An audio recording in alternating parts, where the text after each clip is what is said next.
Good afternoon, everybody. Hi, my name is Carlene Cullen, and I think you all remember me from last year. Is that right? Some of you? No, maybe not. Well, I'm a parent with 2 kids at Baystage, and a group of us parents who have kids here at Kent and at Baystage have put this together for you today, and it's a little bit different than last year's global warming production. Today we're going to play a game show. And has anybody here seen Who Wants to Be a Millionaire? Great, all right. Well, today, instead, we're going to play a global warming version of Who Wants to Be a Millionaire. We're going to play Who Wants to Save a Polar Bear. And it works much like Who Wants to Be a Millionaire. Up on the stage, you may recognize some of these folks. They are all from your classes, and they each are from a different house. Does everybody know what house they belong to here at Kent?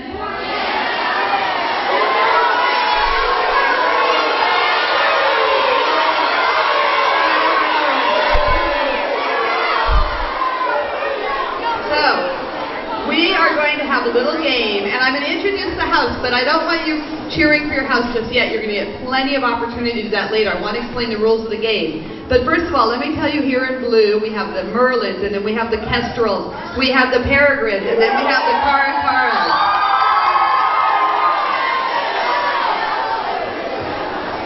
There are 3 rounds of questions. Each team is going to answer 3 questions. The first question is worth 10 points. The second question is worth 15 points. And the third question is worth 20 points.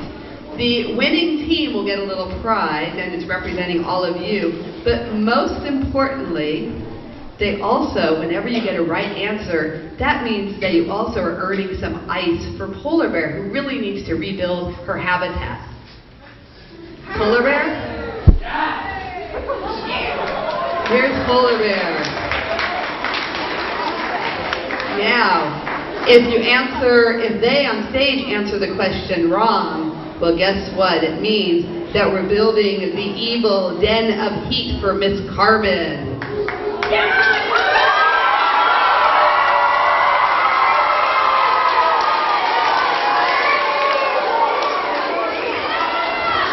Now, if you all think that you can just relax and watch your housemates up there answer questions and struggle through these difficult questions, well, you're wrong. Because each of them knows that they have a lifeline to their house. And if they don't know the answer, they're going to be asking you all in their house to vote on the right answer and help them win the game.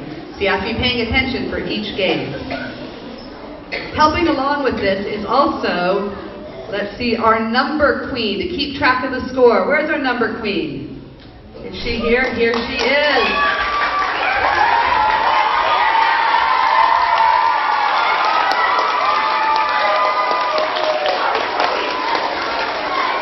And finally, because we don't really know all of the answers, we have also brought an expert in the field to help us. We have Dr. Science, who's going to be explaining to us some of the questions and answers.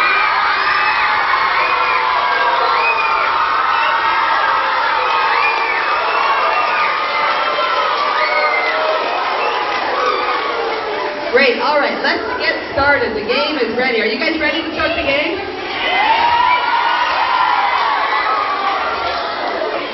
All right, the very first question goes to the Merlin house, and the question is, what is the most common greenhouse gas emitted from human activities? A, nitrous oxide. No, you cannot answer. It's only up to the team. It's only up to the team. B, carbon dioxide, C, oxygen, or D, methane. They have 10 seconds to answer.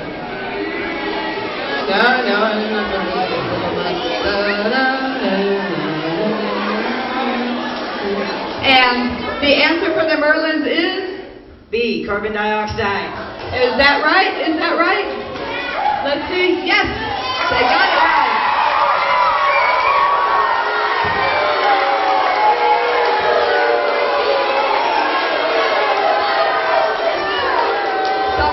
Dr. Dynamite, I'd like Dr. Dynamite to talk a little bit about carbon dioxide and how do we make carbon dioxide? Yeah, well, we make create carbon dioxide by burning things. And if you burn fossil fuels, you create carbon dioxide. If you deforest the world, you create carbon dioxide. Really, almost anything you do which burns something creates carbon dioxide. That's right. Thank you. Thank you, Dr. Science. And the next question goes to Kestrel. Now I want everybody, I actually want to hear silence after the question's read, not the answer, silence. Okay, let's see, let's try it. Ready? Here you go, Kestrel, there's your question. The majority of electricity in the U.S. is produced by gas-fired power plants, solar, photovoltaic systems like you have here at Kent, wind turbines, or coal-fired power plants. 10 seconds.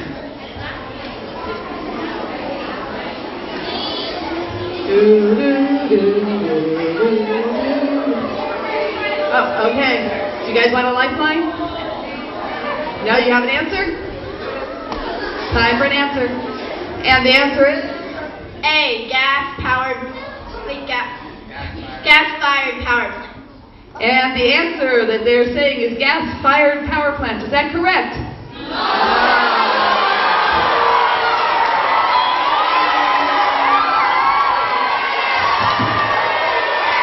Carbon likes that. Carbon likes that. Oh, poor polar bear. Dr. Science, could you tell us a little bit about the difference between coal-powered and gas-powered fired power plants? Yeah, unfortunately, coal-fired power plants are much more prevalent, and they release lots of carbon dioxide, much more than any other source of energy. And unfortunately, coal is what we have most of in the world, except for something that's up there in the sky that heats us up every day. We do have the sun, and we have wind, and we have water. But coal is the fossil fuel that we have the most of, that we're burning the most of, and it's actually causing the biggest problem. So moving on, whose question is next? Number 3. And this goes to the Peregrine team.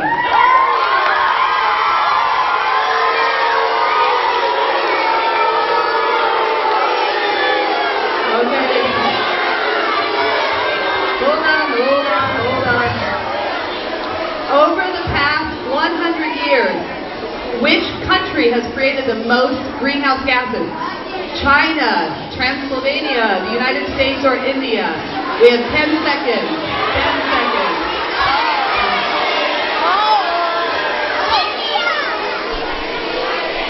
Okay, they have an answer. They have an answer. Hold on. The answer is? The United States. Not us, right? It could have to be somebody else. Let's see. China. It must be China.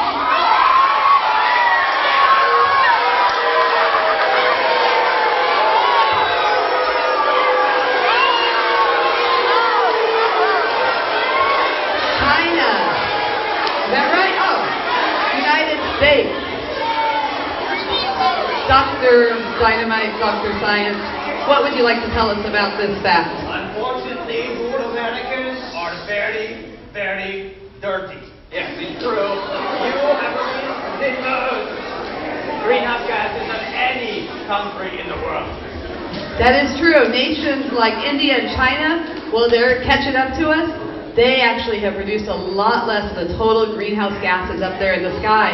And it's our responsibility to do something about it. We have one more question for this first round, and I'm going to have to change a little something about this, I can see, because you all are very excited to cheer for your house each time, but we're never going to get through all the questions, and no team's going to win, and Polar Bear never has a chance to build her habitat, so I'm going to change something after this next one. Go ahead and cheer for your team this time, but we're going to make a little change next time. So, question number 4 is for the Kara Kara group.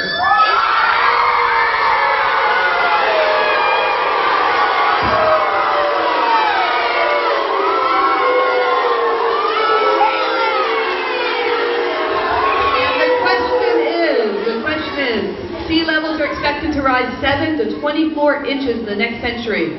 This is expected to flood most of California, B, lead to a water shortage in California, C, increase the number of sandy beaches, or all of the above.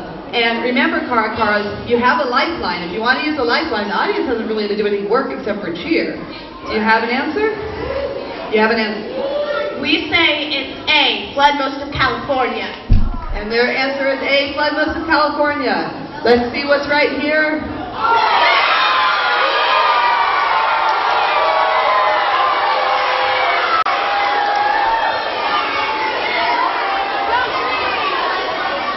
Now this seems rather strange, doesn't it? That we're going to have more water, but yet it's going to lead to a water shortage?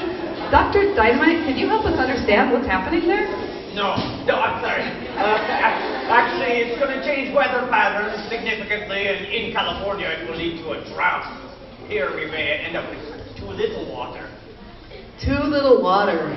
That could be a real problem. So we want to make sure that we stop global warming. Now, before I go to the next round, because I'm looking at the clock here and realizing we have 8 questions but not enough time, here's what I'm going to ask.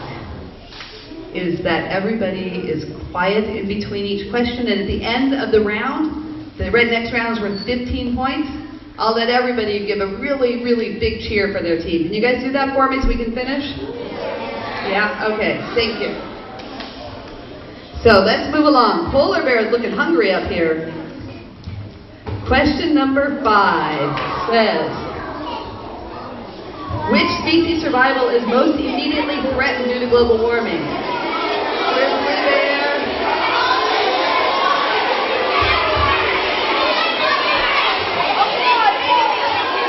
Okay. Ready? Grizzly bear, polar bear, teddy bear, black bear. And your answer is B, polar bear. And is that right now? Hold on your cheering, hold on your booing, hold on everything. Let's see it. It is polar bear. Okay, we're going to move right along.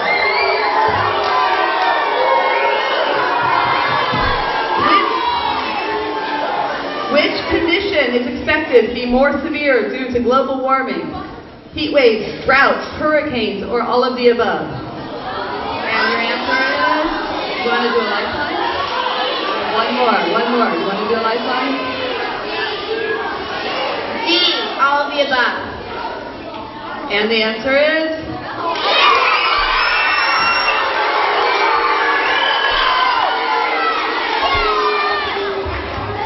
Okay, Dr. Science, would you like to... Sure. Everything that happens now will just be more severe. If there's a hurricane now, more hurricanes. If there's drought, more drought. If there's rain, flooding, more rain and flooding. Whatever problems we have, more of it. That's it. Okay, thank you, Dr. Science. Question number 7. If greenhouse gases continue to increase, which of the following activities in the Tahoe area will nearly be eliminated? Snowboarding, ice skating, riding in a gondola, or all of the above? And I'm going to see. You want a lifeline? You want one more question? You want a lifeline?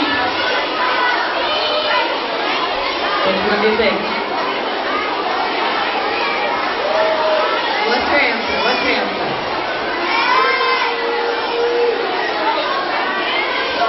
They're going to answer.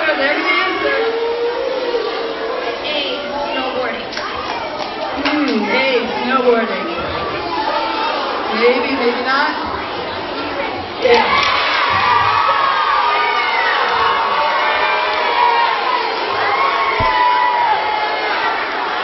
Okay, question number 8.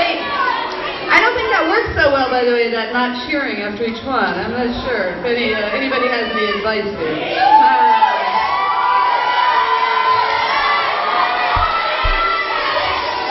What part of the single-use water bottle cycle creates carbon?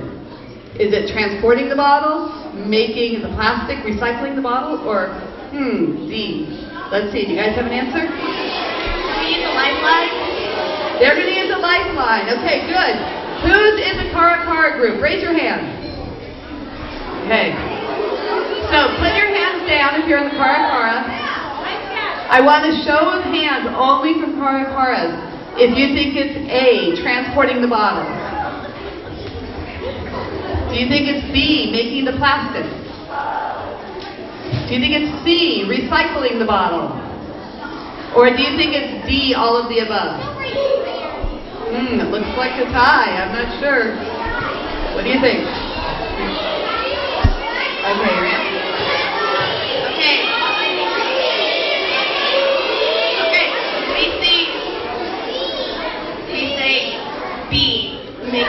plastic bottles?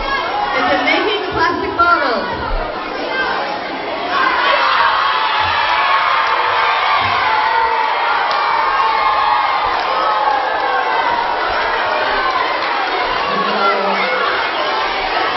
Poor polar bear. Poor polar bear, poor polar bear. Dr. Science, I think we have something to clear up here with these kids. Everything that takes energy will release carbon. Even recycling a bottle will take some energy. So carbon is released with all of these things. That's right. Sometimes people think, oh, I'll buy another one and just put it in recycling, and that's good. Well, it is good. It's better than putting it in the garbage, but it's not as good as reusing. You guys know your 4 R's? Yeah, reduce, reuse, recycle, and rot. Okay. 4 more questions. How's the score looking?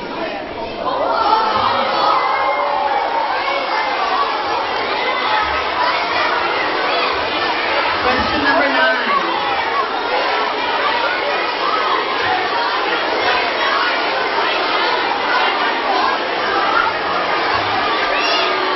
Okay, we gotta hear the answer. You guys ready for the answer?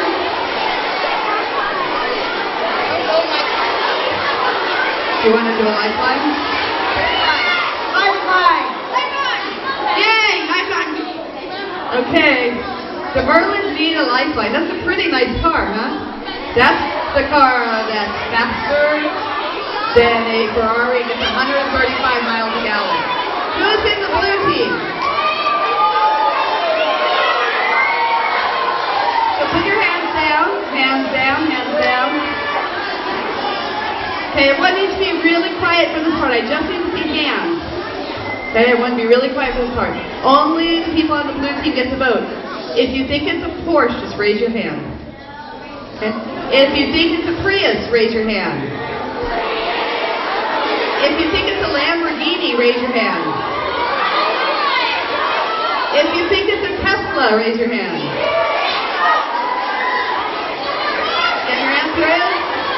Tesla. Tesla, that's right. It is right.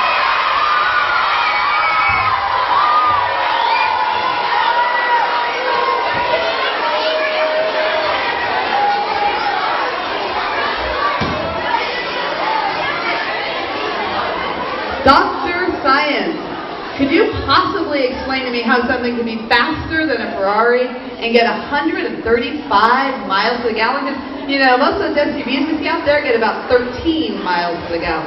Yeah, because it's using... Let's listen. It's going to be using an electric motor, and electric motors have lots of torque, and so it's a very powerful car, and you know, it's a nice car. It's the cool hot thing for scientists to drive these days. See any scientists in that?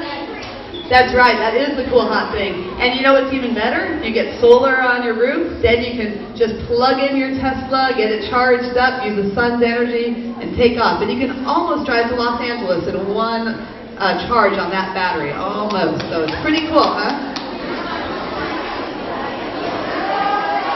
Number 10, question number 10. Which global warming solutions are scientists currently exploring? Scientists like Dr. Science over there. Is it planes releasing cloud mist? Giant mirrors in space? Living on another planet? Or all of the above? And let's see. And your last question. You're going to use the lifeline? They need a lifeline here. They need a lifeline. Kestrel. Okay, if you're in the yellow Kestrel house, tell me if you think it's A. Planes releasing mist. Who thinks it's A? No one. Who thinks it's giant mirrors in space? Who thinks it's living on another planet? And who thinks it's all of the above? Okay, what do you think? C, living on another planet. Living on another planet, is that right?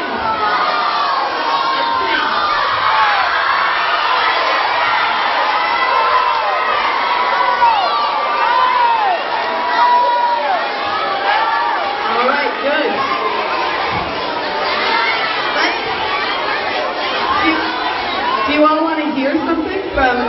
Science about these wacky ideas? Dr. Science? Yeah, these ideas may sound wacky, but they are true. This is what they're exploring. But the most important thing is probably what you can do at home, none of these things. That's right. These all sound like wacky things, but scientists are really looking for solutions. We all have the solutions actually in our homes and with the things we buy and the cars we drive, but they've got to go to these things because we're not doing enough right now. Each group has one more question. We got to get through this quickly. Which one will reduce carbon the most? Cleaning refrigerator coils, switching to halogen lights, switching to compact fluorescent lights, or using reusable grocery bags? And do you have an answer? Use a lifeline. A lifeline. All right, let's go. Who thinks that is A, cleaning refrigerator coils? Switching to halogen lights. Switching to CFL lights. Or using a reusable grocery bag. All right, I don't know if you got a lot of help from your pals out there.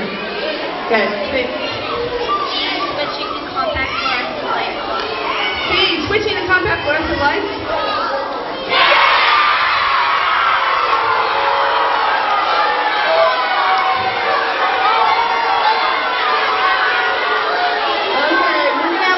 We're going to have a tiebreaker.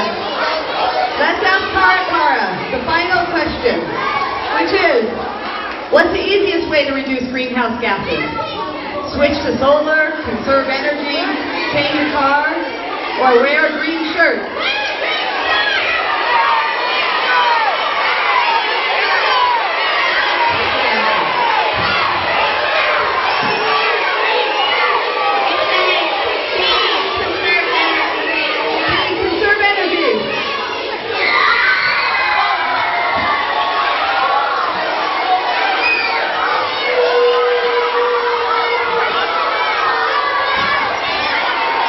Wow, look at Polar Bear, so happy. Miss Carbon, kind of happy too, though. I'm not so sure. We're going to do a little drawing to see who the winning team is, and then I'm going to talk to you guys about one more thing before you go. Why don't we give a round of applause for all of the people up there?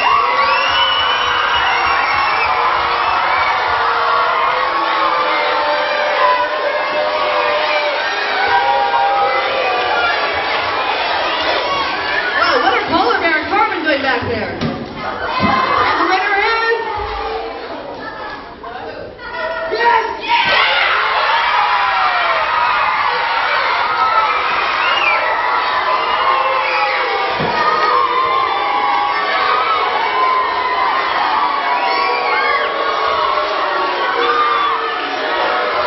Great. Thank you. Honey. Thank you, thank you.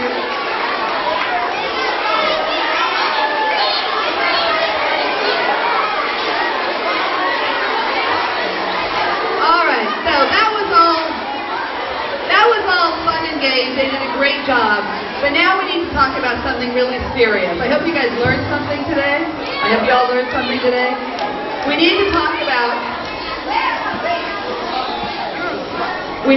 about what each of you is going to do with this new information that you learned today. And it's really up to each of you. No one else out there is going to fix this problem. You have to take this to your parents. You have to take it into your daily lives and actually do something about this problem. The ice caps here at Kent are working hard. They worked hard last year. They work hard this year to bring this program, Cancel a Car. It's got all these different actions you can take. Every time you take that action, you're going to see that cars are being canceled on that banner. See that banner over there? That's going to be in the library. And you can see what you all did last year. We're going to add more cars. We want to see all the Kent families doing their share to stop global warming. Are you guys going to go home and talk to your parents about this? All right, well, congratulations to all of the groups. And Skip, I'm going to turn it back to you.